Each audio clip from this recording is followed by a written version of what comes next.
Just sit down, darling, for a second and listen to this. Okay.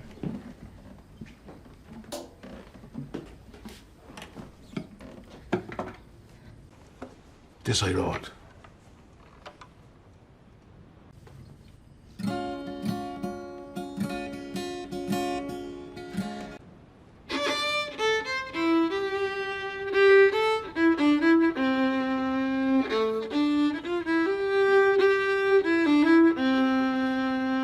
I've been working on the railroad just to pass the time away.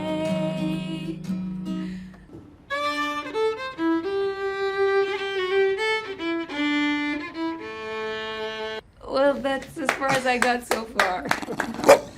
But it's pretty amazing, right, for someone who never played before. It's very amazing. You just learned all that today? Yeah, from this instructional DVDs. And I've been baking all day, too. Well, I'm very impressed. Isn't she beautiful? Yeah, you two were made for each other. What's it called again? The Jester? No, the Harlequin. Harlequin. And thank you, my love. Tomorrow, I'll write the second part of it. And the day after, I'll write the third part of it. And by Wednesday, there'll be a new tune in the world, which wouldn't have been there if I'd spent the week listening to your bollocks solo on. So do you want to take your pint outside, or do you want me to take my pint outside? I'll take my pint outside because it's a shite tune anyways. I wouldn't bother with it.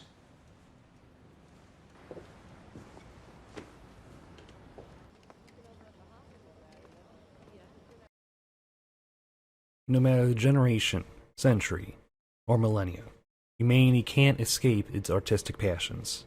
Cave drawings, fables, films, musical compositions, or poetry. We admire and chase our idols as hobbies and careers, old or young. Creativity drives many to perilous, prosaic, or promising journeys. That's why I find Banshees of Inisherin and Paterson thematically complementary. It's their positive and negative charges making for a, dare I say, electric pairing. One a period piece black comedy full of wit and misery, the other a modern-day weighted blanket that will put you to sleep. It's 2 o'clock, like.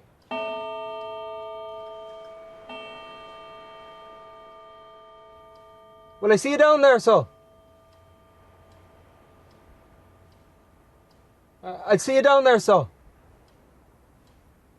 Before we dive into themes, plot lines, film clips, we need to spoil these two films that are worth watching for separate reasons. So, spoiler alert, which is funny because I will later spoil a film in a certain way, but not in a broad way, and that makes it better for some reason. Paterson is about Paterson in Paterson, New Jersey, and also Adam Driver is a bus driver. You get it? So you experience a week in the life of a bus driver who writes poetry. He drives the bus as he eavesdrops on the locals blathering on. He has a creative wife going from theoretical ambition to theoretical ambition. He goes and has a drink at his local bar. He finds a person trying to make art. Wife wants him to preserve his poetry book.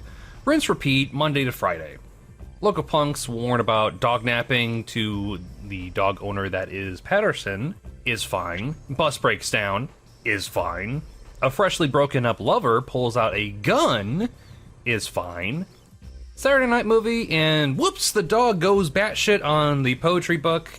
Driver is sad and gives up on identifying as a poet. He then meets an international visitor with a love of poetry. They both share a love of poetry and poets. He receives a blank book to renew his love of poetry. Now, the Banshees of Inisherin, not Ed Sheeran, and I'm just going to say Banshees from here on out. Just another day, a Friday for Patrick, except his best pal is ignoring him in this small town where nothing happened.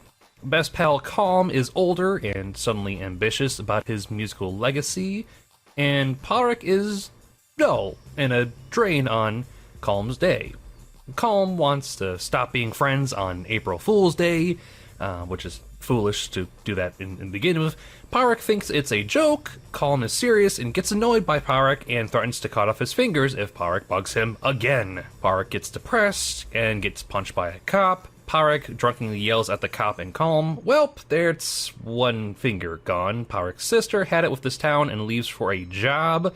Colm finishes his song on a Wednesday, as he said, right as Parik bugs him once more again. And, welp, again, that's the remaining 4 fingers now. Colm throws the fingers at Parik's door. Welp, once more, the pony tried eating one of them. Now Parik wants to burn Colm's home down on his Sunday, warns Colm, and, does so. Welp.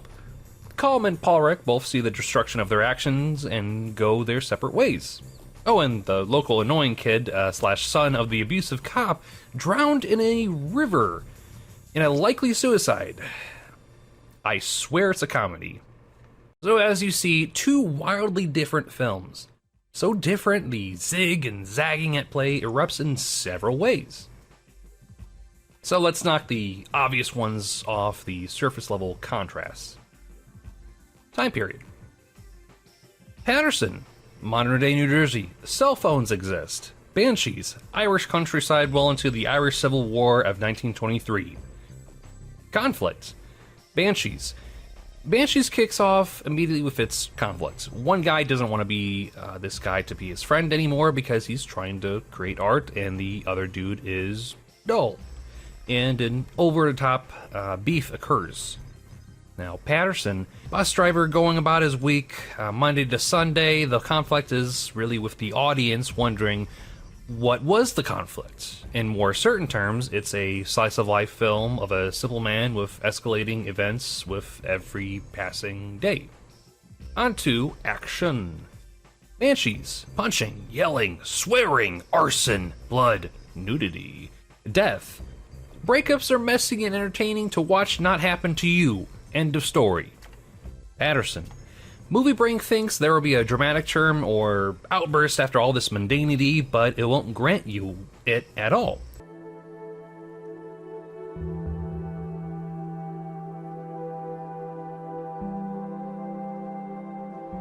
The quiet look at life is devoid of bombast.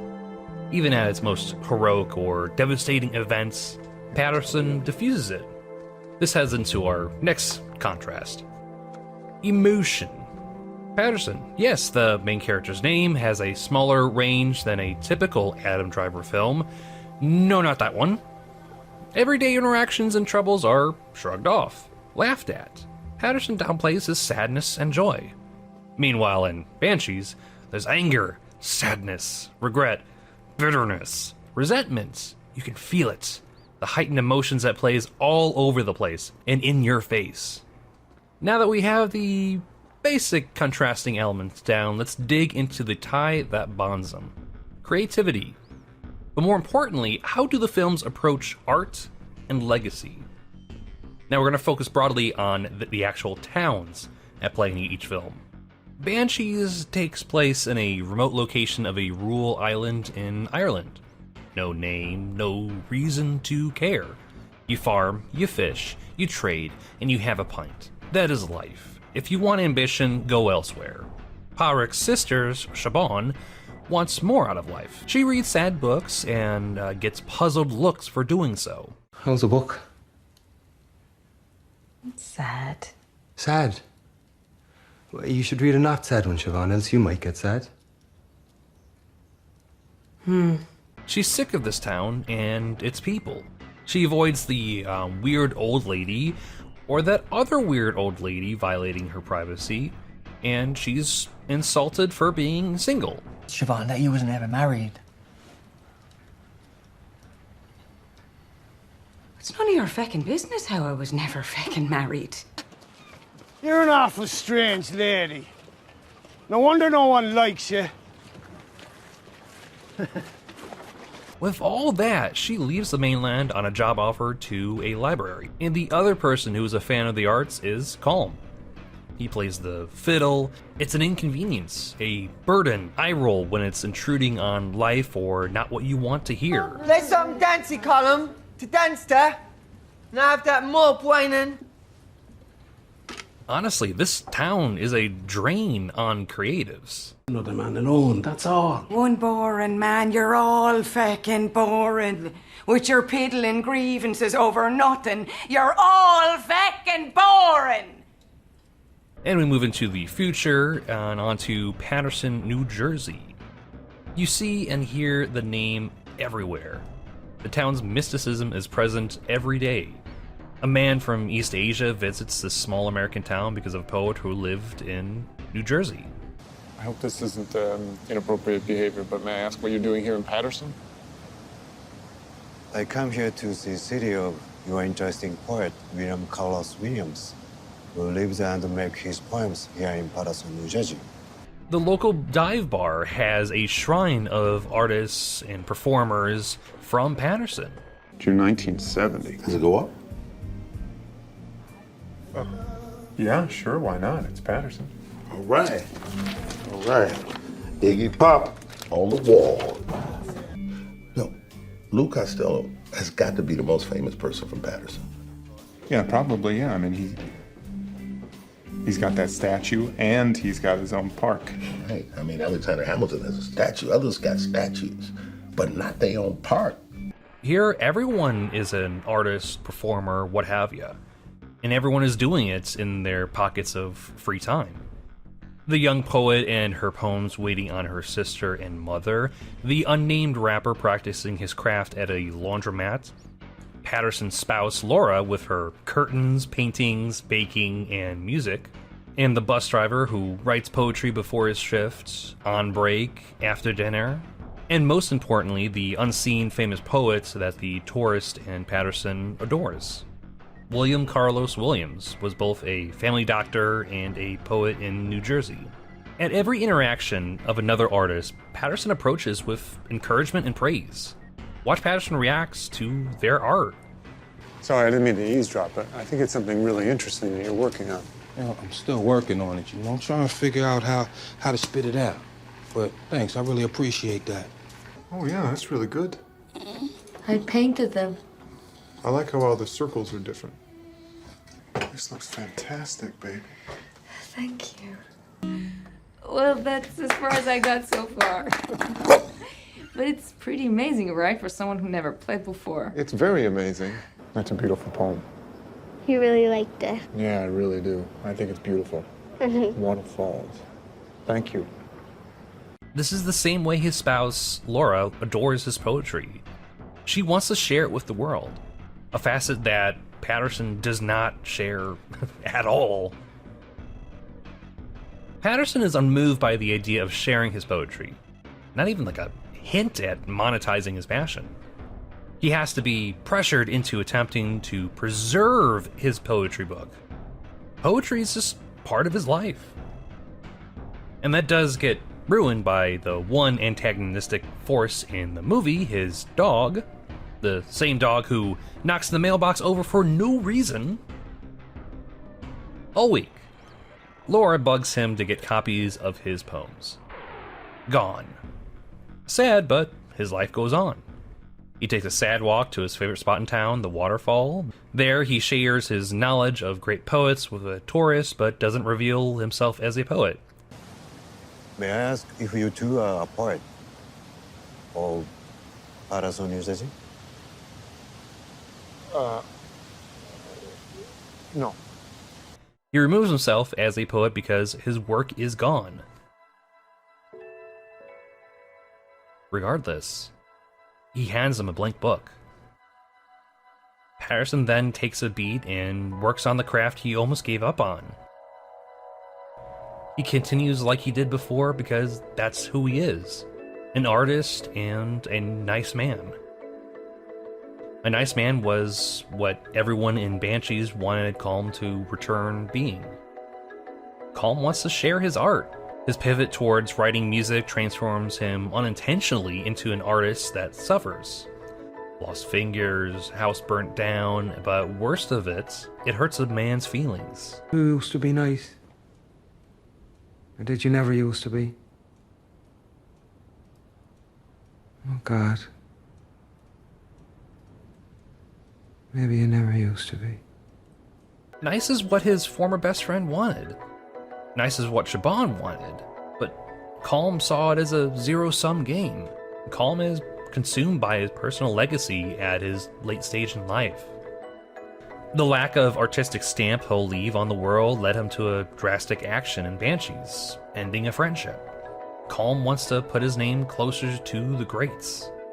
He references musicians centuries before him as a personal goal. Who we remember for how nice they was in the 17th century? Who? Absolutely no one.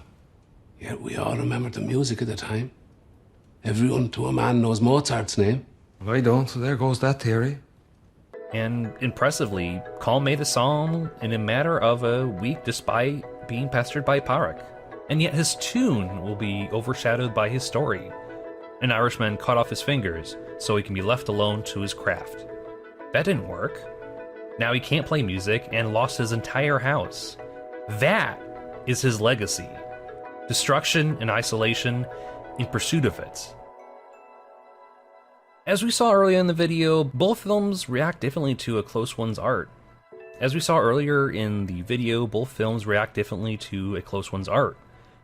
And if you want to take that shipping Parak and Calm, go for it! Paterson has characters express their art with poems, decor, paintings, spoken word song, all skew more in the subjective/personal taste realm. Is any of it good? It doesn't matter. All those expressions of art don't have structures or technical proficiency to be considered quote-unquote good art. You could play the fiddle badly, something Calm doesn't do. We see it bring people together in between drinks, and yet bad faith critique gets thrown at him because of a personal slight or preference. There's one obvious display of art I skipped over in Paterson, and that's intentional. The one thing actually being asked to critique or judge is Laura playing I've Been Working on the Railroad on the guitar. It's a simple and well-known song from our childhood. We all know how it goes. Laura playing it was far from perfect. Paterson didn't point out what was missing, but what was there. He's impressed with the progress she made in that day. And that's what makes their relationship beautiful. Her passions fuel his spirit and in turn inspires his poetry. Paterson sees art not as a competition or a way to climb a social ladder, but a muscle to flex.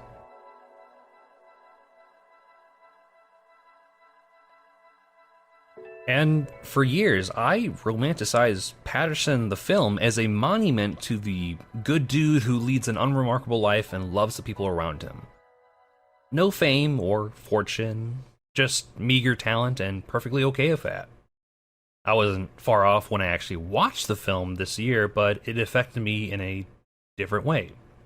It was a film I needed to watch because for part of my 20s, I was heading down Calm's path. What was the stamp on the world I was going to leave? What was my legacy? How can I turn my creative pursuits into a career? All these creative projects produced and never kept up with. Projects started and not completed. Completing projects and not releasing. Why do I torture myself and agonize over this silly part of myself? Then part of me starts internally blaming friends or loved ones for holding me back somehow. That blame quickly gets countered by letting go of being creative and start enjoying life like Parak. Repeating to myself, don't damage the good relationships you have. My 20s are over. Now what? But I couldn't give up. And it ate at me. I had a metaphorical poetry book and I turned it into something I dreaded. It was a curse I put on myself, thinking I need to strive for the greats like Calm attempted. I didn't want that. And reflecting on Paterson helped with that. I do have that support structure like in Paterson, but I needed to change my mentality. Completing and publishing this video was step 1 for me. So if you're still here, I'll be brief. Thank you. I hope you got something out of this like I did. See you soon.